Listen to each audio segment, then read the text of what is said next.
Good morning, Peter. Welcome to TwiceTold. Good morning, Pravin. I'm glad to have this conversation with you. The pleasure is all mine, and thank you for authoring such a fantastic book, The Lost Cities of El Norte. It was really fun to research and write, which is not always the case as you know, with writing, but this one, it was just fun. Every step of the way, both in the research and writing. It was such a Understood. crazy story. Understood. Now, before we get into the details of the book, I'd like to walk you through what is the idea behind Twice Told. So, essentially, Twice Told is an interaction between the author and a reader from the perspective of having read the book from my side and your perspective of having written the book. So, both of us are visiting from our own unique perspectives, mine perhaps informed by information, some misinformation and biases, you from the standpoint of the research that you've put into this book and a whole lot of research which you've done but perhaps could not feature into this book for want of editorial reasons. Exactly. That makes total sense. So this way, when we revisit this book, the adventure comes back alive. And given that yours is a story of resistance, adventure, and exploration, not just also to mention high hopes and hopes that get dashed against rocks. Spoilers alert, but we'll get into that. Yeah, yeah, dashed against rocks in various ways. Exactly. I realize that last sentence might be more giving in more than actually I would want to Yeah, yeah, let into. yeah, we'll get to that. No worries. Thanks, Peter. My first question would be how and why did you choose to write this book, or did the subject end up choosing you? Well, it's almost the latter, really. And um, I've always been fascinated with stories of humans in really extreme wilderness situations, facing the unknown. And so I've kind of made a partially a career out of writing about those stories, writing books. I used to do the kind of crazy adventures myself especially as a magazine writer. I wrote for Outside Magazine for a long time and some for Smithsonian Magazine. And I'd be sent off on these various crazy adventures, up to northern Greenland to hang out with the Inuit hunters and dog sleds, as they're going narwhal hunting or down an unpaddled river in Africa, in Mozambique. And then at a certain point in life, I was getting in my 40s and and my wife, Amy Ragsdale, and I had two children at home at that time, young. And, I went down that African river around any given bend, you have no idea what you're going to encounter. It was like true exploration into the unknown. And around any given bend, you could run into a pod of, really aggressive hippos that crunch, they like to crunch boats if they find them. Um, or you could run into a, pool full of crocodiles, big ones. Or you could just suddenly come onto a waterfall, and if you don't stop yourself, well, that's it's curtains. And if don't stop your kayak. And so it was at that point, partway down that river, I just said, this is as far as I'm going in my exploration career. Of course, by that time we were so deep in the wilderness, literally way beyond villages, that there was no way to get off the river other than paddle the next 750 kilometers. So, it was a big, difficult trip, at least for me. And then after that, I sort of pivoted to writing about historic adventurers, explorers who found themselves in deep trouble in the unknown. And that more or less led me to writing about first contact situations, which I've always been fascinated with. My father was a businessman in Wisconsin, but also a amateur frontier historian, and he wrote books of frontier history, especially focused on the Wisconsin frontier. And so I'd kind of grown up in that, saturated in those moments of first contact between Europeans and native people. So, and this story was there's a whole backstory to how I came across it, but this story was such a um, vivid and crazy um, example of that, and just not very well known. People in the Southwest know it, but I think you can ask most Americans today, and they wouldn't, you know, they wouldn't really know the story is, even though it was a hugely consequential expedition that took place 100 years before, almost 100 years before the Mayflower landed. That's fascinating. Are you sure you're not a conquistador who somehow survived through the ages and just decided I want to continue this journey of exploration and put myself in the gravest danger possible? Yeah.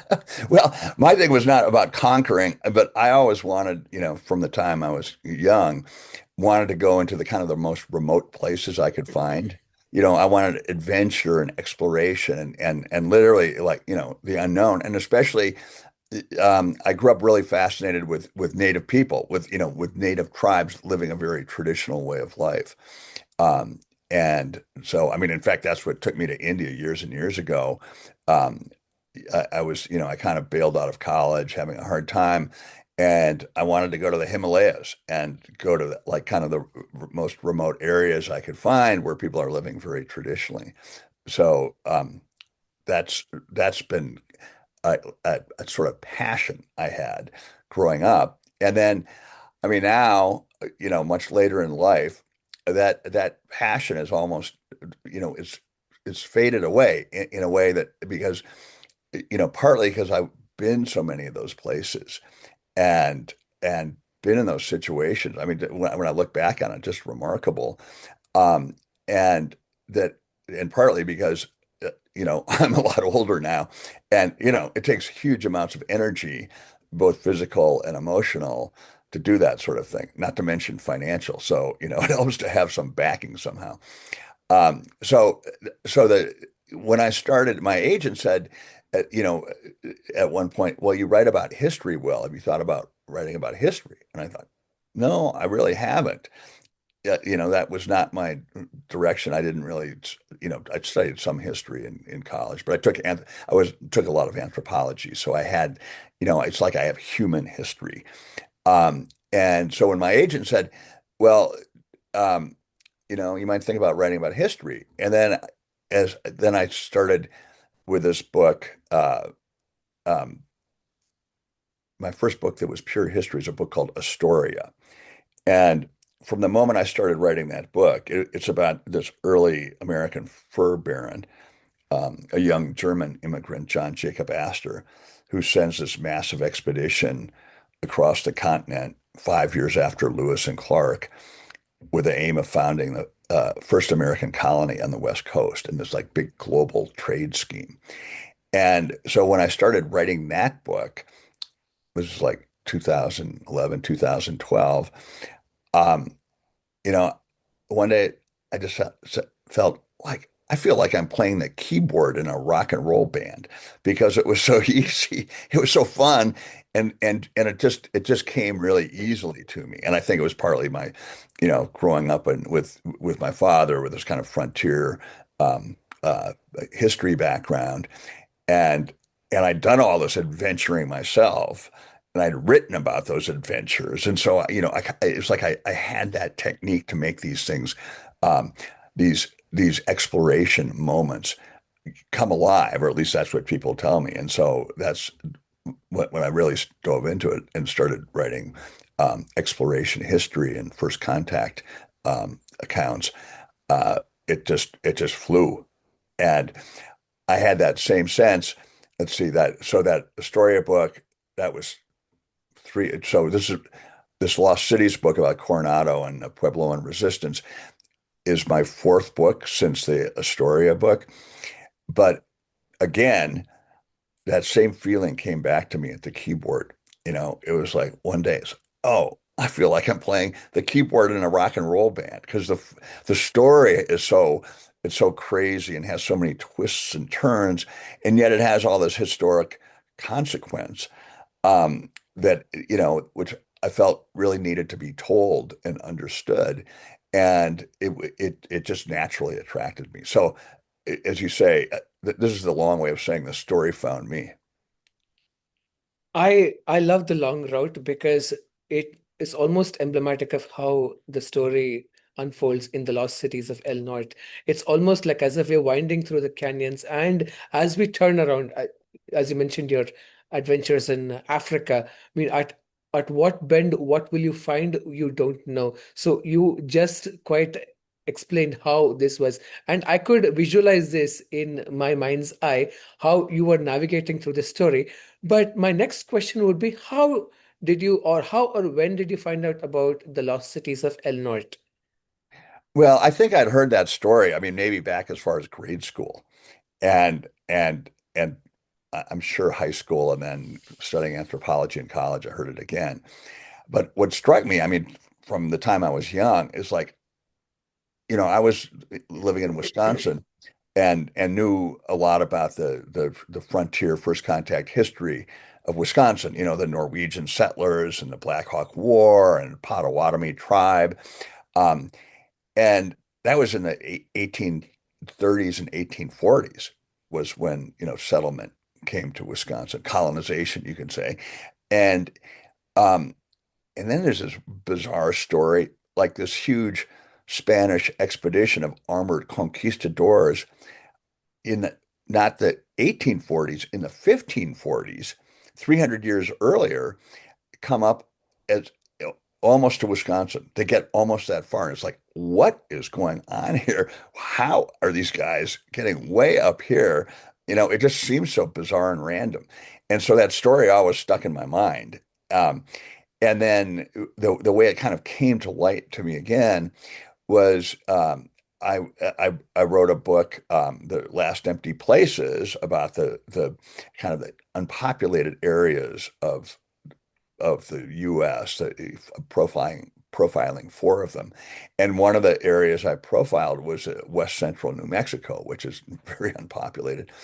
And I was in that book, The Last Empty Places, I was trying to weave together like a first person adventure in that spot. Like in New Mexico, we went backpacking as a family into the wilderness, Gila Wilderness, and weaving that in with an, how these particular areas influenced some of the early American natural philosophers like Thoreau and John Muir and Aldo Leopold. And then the third level was I wanted to find the early history of these four areas and the first contact history, the first time Europeans came across it. And so with this area of west central New Mexico, well, here's the story. I'm literally, this is, before the internet was so powerful, um, or it was just getting powerful. But I was in the stacks of the University of Montana Library, which is, a mile away from where we live, and it has a big, good library. And I just went into the stacks where, it's like Southwest exploration and discovery, and that early history. And then I saw this book about Coronado, and it was like, oh, this dude, I know this dude. And so I started researching it. That was in, 2008 maybe. And I wove the Coronado story into into the Last Empty Places book, but in a much more condensed form.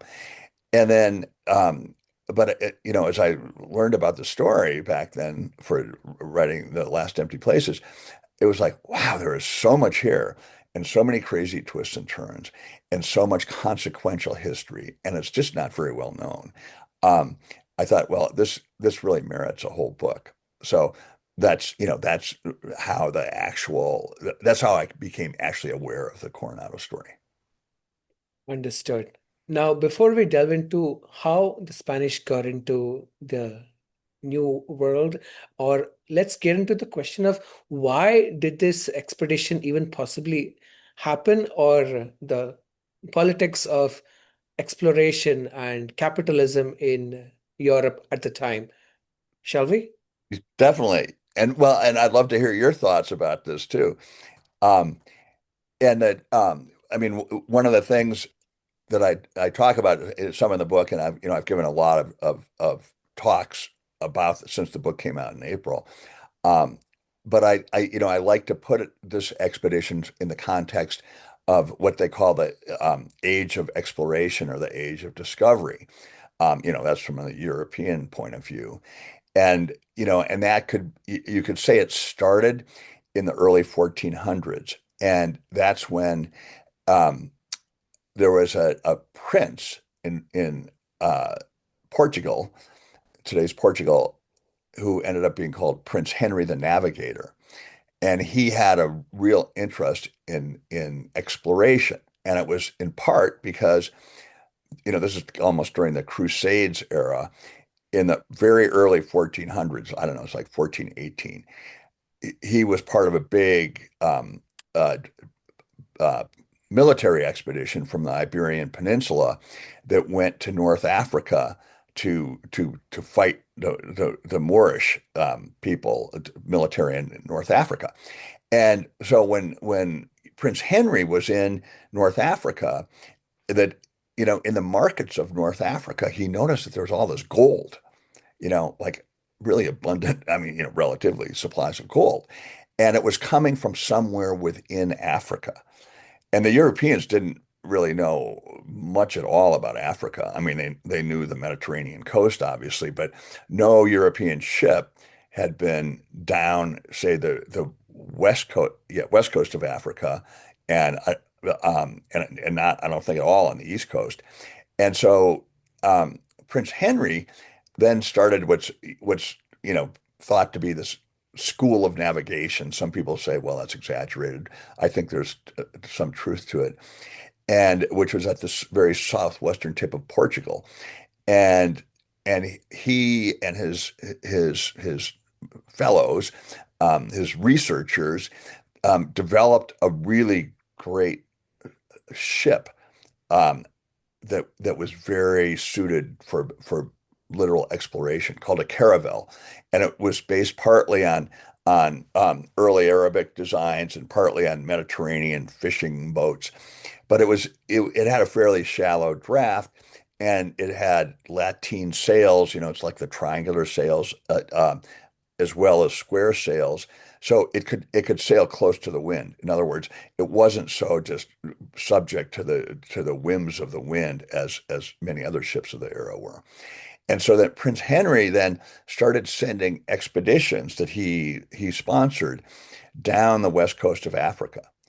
And there was, it took them years and years to even get to this point. I think they call it Point Borodor, which would be, it's like in Morocco. That's it took them years to get that far down, and because there were, currents, and they were pushing into the unknown, and there are all these hazards, and so it's just this they're inching down over the years, and literally over the entire 1400s, the Portuguese navigators went long after Prince Henry had died, kept going south along Africa, and eventually one of them got around, found that there was a southern tip to Africa, got around the southern tip, and then realized, wow, you can sail to India. And that was like this revelation because as you know, the what we now call the Silk Road had been operating for literally thousands of years, an overland route taking the riches, the luxuries of the East, the Far East, the Orient, not today's China and India, um, taking those overland in caravans all the way to Europe. And it would take it would take years for these caravans sometimes, for the goods to get passed off from trader to trader. And so the Portuguese are like, wow, look at this. We could sail right to India and and you know, hit the spices and um, and the luxury goods, which they did. And there's background stories to that, which I'm sure I mean, having been from there.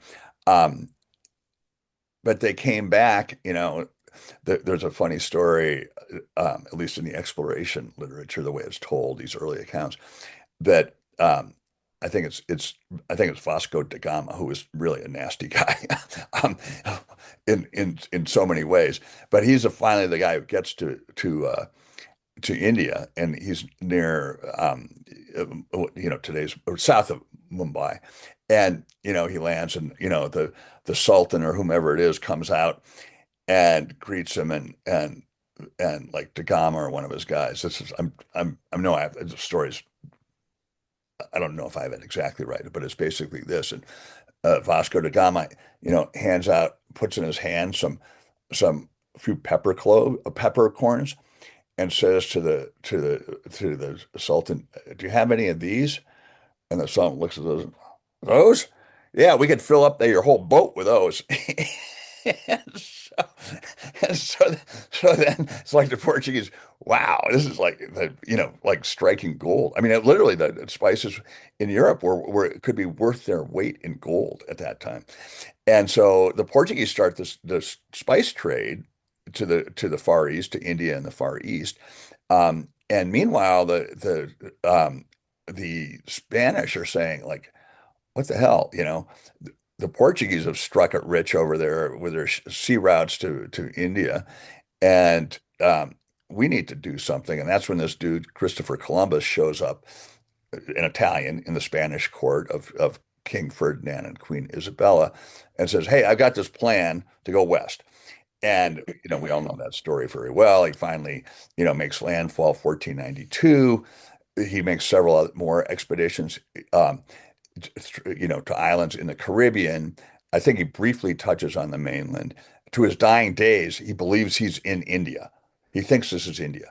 He, to his death, and and so then the Spaniards who came after him started colonizing the Caribbean islands, and then there's another dude whom we know about from our history, Hernan Cortez, who he literally goes rogue from the Spanish military in the Caribbean islands and takes ships and small military crew and sails to mainland America, which is now the Yucatan Peninsula, because he's heard that there's wealth there, there's a kingdom there. And then we know that story that, he has just with a few hundred men, but he has horses and armor and, some primitive muskets. And he recruits a lot of um, the enemies of the Aztecs, thousands of them, and marches towards Tenochtitlan, the capital, which is a very elaborate, beautiful city, with temples and pyramids, and there are even gardens that are designed to walk through just to smell the scents. It's really sophisticated on an island in a big lake. And so Cortez eventually conquers the Aztecs and the Aztec emperor. And there's this incredible wealth that he has, that he's found. I mean, like he has. That was one of the problems, that he like set himself up this is mine. It ended up being called New Spain, and Tenochtitlan was renamed Mexico City, and the pyramids of sacrifice were torn down, and their blocks literally were like carried 100 yards and made into a big Christian cathedral, which exists today. But it's built on the original blocks of the Aztec temples. And so that's 1520 more or less. And then in 1536, there's this rumor that comes into Mexico City that there are seven cities of gold, seven wealthy cities up in what they call El Norte Misterioso, which means the mysterious north, because it's literally on a European globe of this era, it's literally a blank. I mean, not just a blank spot, but like an entire sector of the gold. And you hear about the maps with the mythical creatures. Well, these maps have the mythical creatures, and then they have some footnotes written in that said, well, we think the Emperor of China lives out this way. There's no, there's, there's nothing on the map at all. And just this note, Emperor of China, maybe right here. And um, and so it made perfect sense that there would be these seven wealthy cities, which became known as the seven cities of gold, up in the mysterious north, because Cortez had hit the jackpot with the Aztec Empire. And then only a few years earlier, the rumor comes in 1536 about the seven cities of gold up north. But 3 years earlier, in 1533, Pizarro had captured the Incan emperor and ransomed him for a literal room full of gold. And there are dimensions that are taken. And, this is not a small room. And it was filled to the ceiling with gold. And he also wanted two more rooms filled with silver. And then he kills the emperor, and melts down the gold and, ships it away. Uh, so these early expeditions that were sponsored by by the crown of, first of Portugal and then of Spain, were coming back with these enormous wealth, and it was like, cash in the form. It's like gold and silver, or spices, which are like the equivalent of gold and silver. And so these European kingdoms were really saying, like, this money's now fueling this empire, these colonial empires they're building. And so I call these early expeditions, in a way, that they're an early form of venture capitalism, because people invest in these expeditions, even though they're sponsored by the crown, but a lot of times they have to be financed, in part by the participants or investors. And so when the rumor comes into Mexico City in 1536 that there are seven wealthy cities, seven cities of gold up north, people go crazy in Mexico City. And there's a reconnaissance mission sent up there. There's a whole backstory to that, which we can save for later. But a reconnaissance mission goes up there and comes back with a report. Yeah, there are seven wealthy cities up there. And that's when Mexico City goes crazy. And people just want to invest, they borrow money to invest in this thing. And so it's really an early capitalist enterprise. Um, then there's this whole uh, theme of the story about how Coronado got involved, and how he came up with his investment. So that when we're talking about this early venture capitalism, can you think of other examples of that? Um, you know, I know these seaborne expeditions were such uh, so primed to bring back loads of goods that were valuable. They had all this cargo space, and they now had with the new ship designs, they had the benefit of being able to sail anywhere on the globe, even though it wasn't quite clear how what that was. It was known that the Earth was round, but the shape of any landmass, or if there were a landmass, was really unknown. So I think it was just a kind of a natural fusing of, you could say, well, this is actually kind of interesting parallel. I mean, think about the advent of the computer age, the advent of the internet. I mean, you could kind of put them both in the more or less the same era.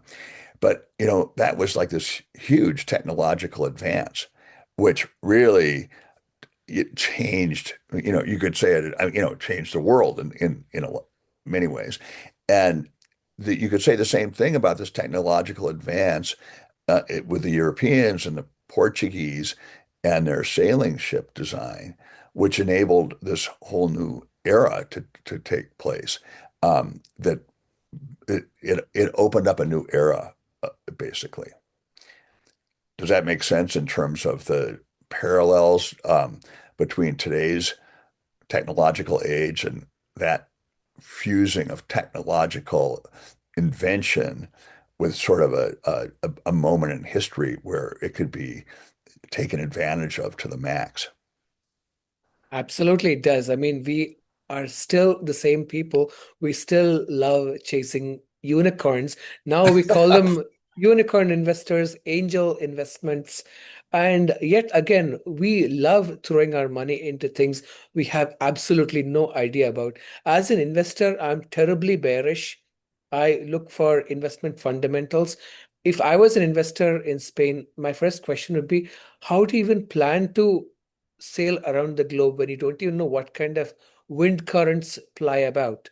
I mean, what if your ship just comes in, stand still in the middle of the ocean thanks to the doldrums? I mean, if the winds just don't blow, what then? I mean, you're in the middle of nowhere, you're in the empty quadrant. What then? What of my monies? I mean, What are yeah, the chances exactly. you're going to come back? Well, exactly. What are the chances that you're going to come back? And I think so many people thought that Columbus was not going to come back. And but just as you say, that what if you're stranded in the doldrums? What if the currents aren't right? Well, these early explorers faced all those things, and they had to learn the hard way. That Columbus, I don't know enough about the Columbus story, so I won't speculate, but he managed to ride the currents in a certain way. And I don't know how well those currents were known before he went out, but the Portuguese had been exploring the what we call the Eastern Atlantic, out in the Azores and that area, and so they'd begun to understand those currents. But as you say, it's like you're throwing your money into a black hole. And you have no idea if it's going to get sucked into the black hole and never disappear, or come out the other side in the form of a glistening planet. So um, that great thing to think about as an investor. What are they thinking? And I wonder again, I don't know enough about Columbus, but how much of his expedition, I suspect it was funded primarily by the crown. That at that point, that investors weren't jumping on board because it would just, as you say, who is this wacko? Um, but once he made his expedition, and then especially after Hernan Cortez conquered the incredibly wealthy Aztec Empire, people were yammering to get on board with these expeditions. It's quite interesting to think about what might the early sponsors have thought about it, because if they're giving off significant amounts of capital into this expedition, which may or may not produce results, and you don't know what your neighbors are having designs about you. I mean, instead of building an army or equipping your army, you're instead financing this adventure program, and then your neighbors think, wait, you just put in 30% of your budget into some program that may not even yield a result. It's time I marched in and changed the management. What then? I mean, of your country, right? Yeah, exactly. I mean, what if that Portugal is now, so true. That is so Portugal true. marches into Spain? Ha, hi. Yeah, Since yeah. your army is out there gallivanting somewhere, we thought we just have a small regime change. That's so good. Yeah, exactly. And I think they were initially putting a lot of their budgets in. I mean, they were all along putting a lot of their national budgets wealth into the exploration, and that became a real problem because they were getting enormous wealth in return. But, eventually, as they conquered, conquered more lands especially the Spanish in the Americas, that they had to hold it with military investment. I mean, a huge military investment. Think about hanging on to South America from your little capital in Spain. It's about 100 Spains probably could fit. Not, I'm exaggerating, but many Spains could fit in South America. And so you're having to fund these incredibly expensive operations, not only for the discovery, but then to hang on to what you've discovered and conquered. And so even though there were tremendous returns of wealth, it eventually it couldn't keep up with the expenditures. And that's a much later part of the story, but it is a part of the story. That Go ahead. No, I'll let you complete. Well, so I think it might be interesting to discuss Coronado's personal involvement and his personal investment in this because it's really shines a light on that moment, that era of we call it early venture capitalism. So Coronado was um, he was in Spanish aristocracy, but he was born a second son, which in those days, primogeniture, it means like second son, you're cut out of everything. You get a title, but land, money, wealth, whatever, castles, you get none of that. That's your older brother gets inherits all of that. And so what started happening in Spain was at this period that the discovery of the Americas, a lot of second sons um, hopped on these expeditions going to the Americas because they thought they could, strike it rich, you know, go adventuring and, make fame and fortune. And so Coronado was one of these second sons.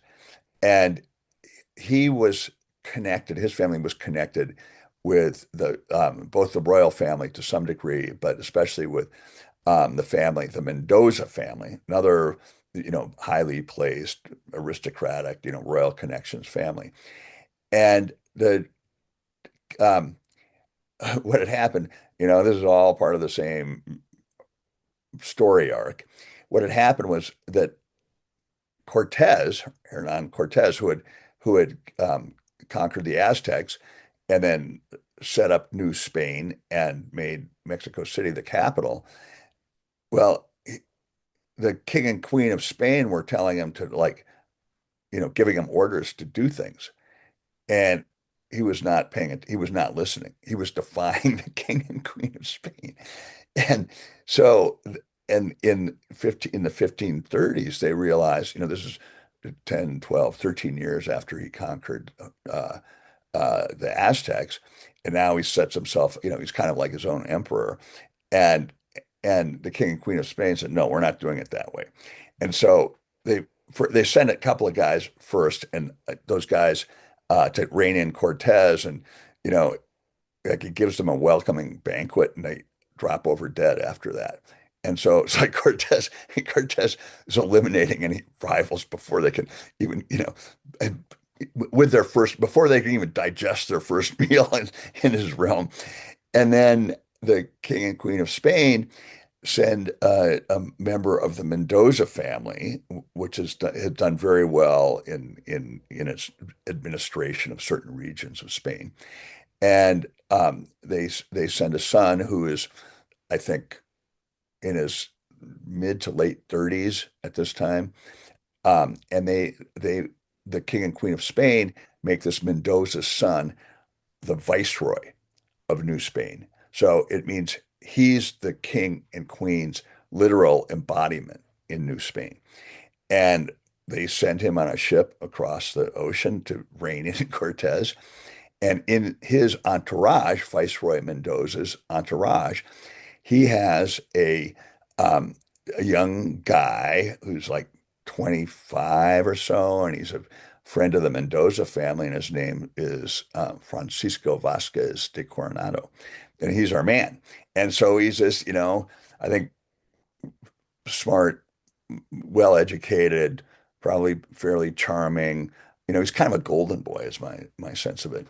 And so Viceroy Mendoza takes him to Mexico City, where Viceroy, pushes aside Cortez as best he can, and he makes young Coronado his right-hand man. Meanwhile, there is um, another wealthy family of aristocratic Spaniards that has come to New Spain, and the father is the treasurer of New Spain, and the mother is a force of nature, who is a smart businesswoman. She's, a very capable, strong, competent woman. So that the treasurer of New Spain and Marina is the woman's name, have children, I think two sons and five or six daughters. And then the husband, the treasurer, dies. And it's kind of, I'm really curious about this. It's like another one of these mysterious circumstances issues. Like there's no cause given for his death. He just sort of dies. And And um, so, it's like, and here's another guy who was trying to push out Cortez, rein in Cortez, the treasure, but then the treasure dies. Um, and meanwhile, Viceroy Mendoza has shown up, and Coronado has shown up, and Marina, the widow of the treasurer, has these like five daughters, and she's trying to marry them off to aristocratic guys, to take care of her daughters, take care of herself, take care of her family. And so I think it's her youngest daughter, Beatrice, is 12 years old, and she marries her off to this, up and coming young man, Coronado, who's like in his mid to late 20s. And so, it's a big wedding, a big ceremony. And then just about the time they get married and they start having children fairly soon, that's when this rumor comes down that there's seven cities of gold in the mysterious north.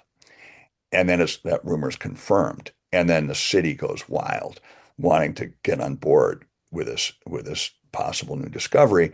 And Viceroy Mendoza assembles this big expedition, and he doesn't want to lead it himself. He's like one of the guys you're talking about, when the Columbus expedition goes out into the ocean and you have no idea where it's going to end up.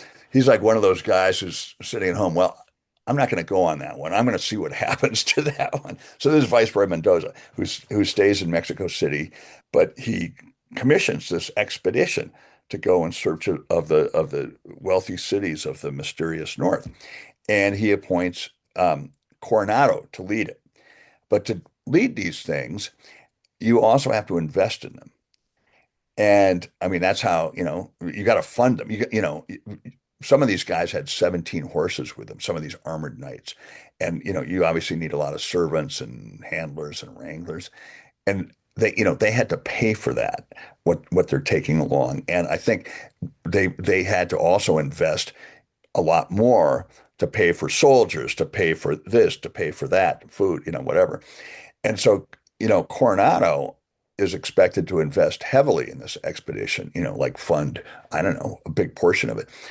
Well, Coronado's problem, he's a golden young man, now married to, aristocracy in Mexico City, and he's got no dough, no money, like whatsoever. He's a second son. Well, and so as I put it in the book, uh, he gets the money the time-honored way by borrowing it from his wife. So his teenage bride happens to own like the third largest estate in all of New Spain, which is worth a whole lot of money. And so Coronado borrows against her estate for his chunk of investment in the expedition. And it's one of the things I love about this story is this mother-in-law, Marina, is a real character. And I mean, she was hard as brass, so to speak. And she was even willing, she ended up suing Hernan Cortez. She was not afraid of that dude.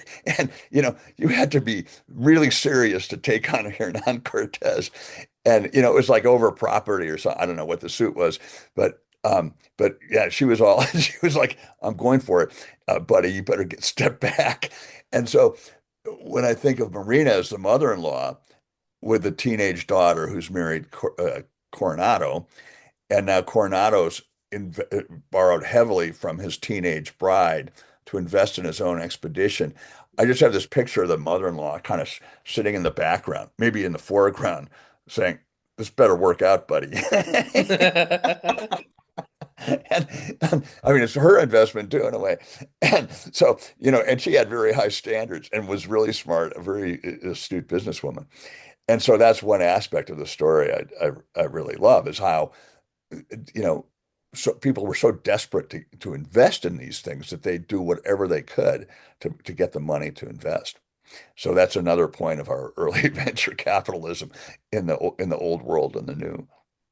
One thing that struck me was how was Marina able to bring Hernan Cortés under control? Because given that he's so far away from Spain, he's probably has his own private army and whatnot, and he knows the country. So even if he's militarily defeated, he could possibly hide somewhere. I mean, just like all runaway thieves, he'd have his stash houses somewhere or the Yeah, other. yeah, right. And he just has to sit it out.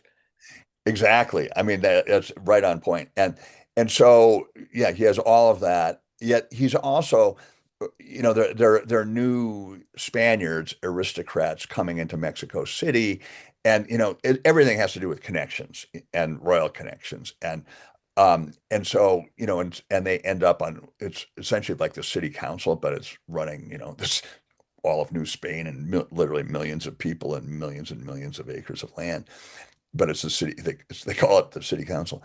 And so, and then Cortez is part of that. And then there's a lot of infighting on the city council and infighting among the earliest conquistadors who came with Cortez to conquer the Aztecs and the later arrivals who are now part of the administration of New Spain. And so it's just a constant jockeying around for some years. I mean, it'd be a really, I know people have written about it, but it'd be a really interesting story in its own right, just to lay out in one storyline because it's all the intrigue you can imagine. And what the Spanish crown finally does is they try to buy off Coronado by giving him his own, by making him a marquis and giving him like I don't know how big the area is, but I think it's most of what's now Oaxaca as his own. So, he's Marquis of the Valley of Oaxaca. And so, that's a pretty good prize, but he's still not satisfied. And then what happens, and this is a whole dimension to this story that we can, we'll maybe stop this session soon, but pick up the next part two. Um, but so Cortez, he's out there, the Marquis of the Valley of Oaxaca. But I think, as you say, he has houses all over the place.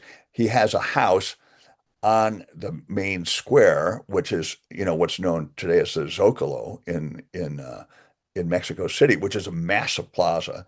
And today, it's where like the center of governments are running along one side of it.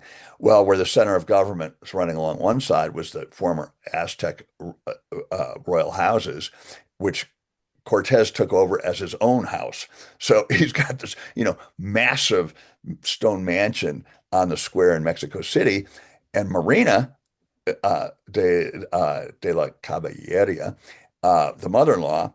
Well, she has a stone mansion that's just kitty corner from on the square from Hernan Cortez. So everything's so tied together in these early days. And and then so the crown has tried to buy him off by making him a marquis and giving him this big chunk of New Spain. And yet when the rumor comes in about the seven cities to the north, Cortez says, "Those are mine. I have rights to all the north. The crown gave me those rights." And it's actually a lot more complicated than that. The crown gave him rights to go explore the islands of the Pacific, of the Western Ocean.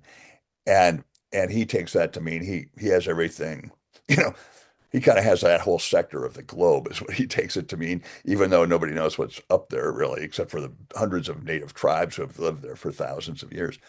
Um, and so Cortez gets in this big tussle about that's his. The seven cities of gold. That's mine. I was given that. And there's all this back and forth with the king and queen of Spain, like, and eventually Cortez actually goes and pleads his case to the king and queen, who actually diss him because he's gone rogue, and he's been disobeying their orders, and yet he's still, I mean, to the end, still trying to claim whatever's found in the mysterious north, even though at that point nothing's been found. And they're just, the expedition's just beginning to launch. So that might be a good point to close this episode. And then in the next episode, we can begin with the launch of the expedition, and which is massive. I calculated that if you put all the soldiers, the Aztecan warriors, the knights in armor, and the animals, which numbered in the thousands, and the warriors numbered in the thousands, and that the staff, even though you don't really hear about it, certainly numbered in the thousands. If you put all those animals and people nose to tail, that expedition would stretch for 15 miles. That's how big this thing was. And, it was like they were like literally going off to colonize Mars in our in our vision of the universe. Wow. That I look forward to that conversation for sure. Yeah, right. Yeah, there are some Martians up there, as it turns out. Interesting. Let's, I'm all ears for that. Martians up in North America. Up in the mysterious north, the The Martians of the mysterious North. mysterious north. That's part two. Absolutely agreed with you, Peter. I mean, this conversation could unravel and it could possibly go on for hours, but yes, we Yes. need to be mindful of time. Yes, So yeah, it's been really fun. Yeah, we definitely have so much more to talk about, and it's so fun kicking this around with you. And I love your take on these things about the early capitalism and colonization and native resistance, and you obviously know so much about these subjects and have great insight. So yeah, we could go for hours, but let's end this hour, and then we'll pick up with absolutely. the next hour. For sure thing. For Okay. sure. Thanks, Peter. Thank Talk you to you very much, soon. brother. Okay, we'll see you soon. See you. Bye bye.